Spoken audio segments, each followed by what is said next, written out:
Hey guys, it's Kylie. So tonight we're gonna make Brussels sprouts with bacon. It's one of my favorite dishes. I hated Brussels sprouts whenever I was a kid, but I love these. Now that I've learned to make them, I make them about once a week.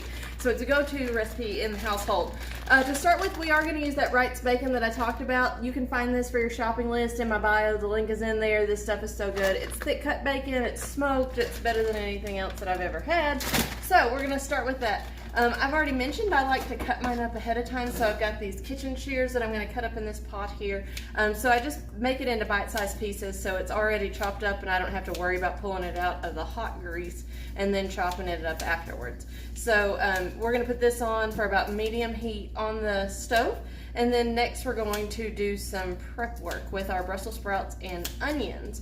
Got the ham bug underneath, hoping that I'll drop a piece of bacon here. So after we do that, I'm going to cut up my onions. So the onions I've already got peeled and cut in half. You do want kind of big slices of this. You don't want like little tiny dice because it's going to cook a little longer. We're going to let it get a little bit golden brown. So as we do that, we want to make sure that we're cutting those into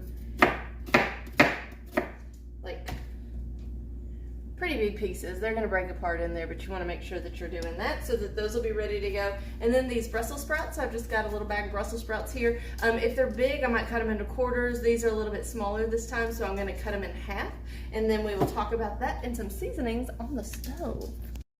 Okay, so we've got the bacon on the stove and it's cooking up. It does not have to be fully cooked whenever you add those. You just want some of the fat actually cooking out of it, so that's what's going to make your Brussels sprouts extra delicious, right? And so I've already got the Brussels sprouts chopped up. I used 2 pretty small onions over here. I had just a little extra because of our leftover last night. So you want to throw those into the pan. I want to get that one off of there.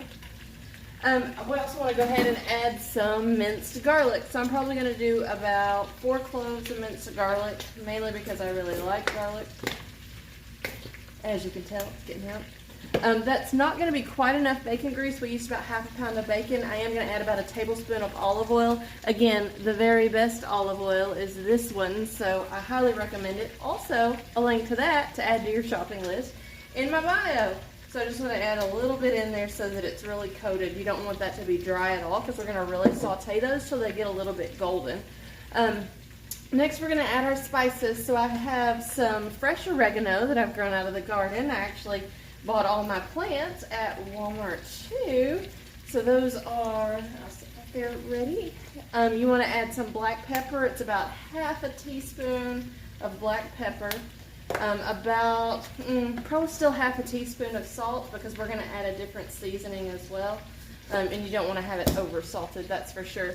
So this Complete Seasoning, that's another brand that I use that's really good. It's got complete seasoning in it, so I add quite a bit of that. That's going to be like a teaspoon and a half that we're going to add to that.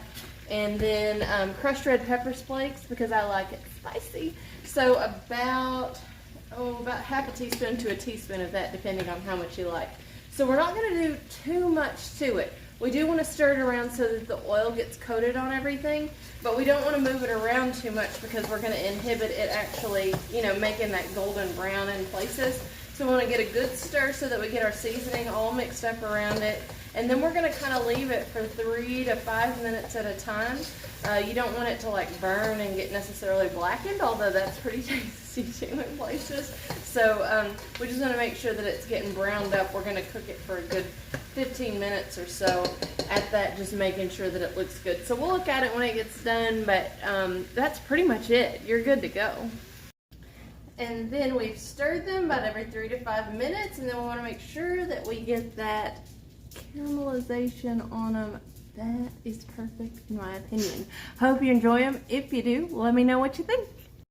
Thanks so much for sticking with me. I am available on Facebook, TikTok, Instagram, and YouTube, so be sure to follow me.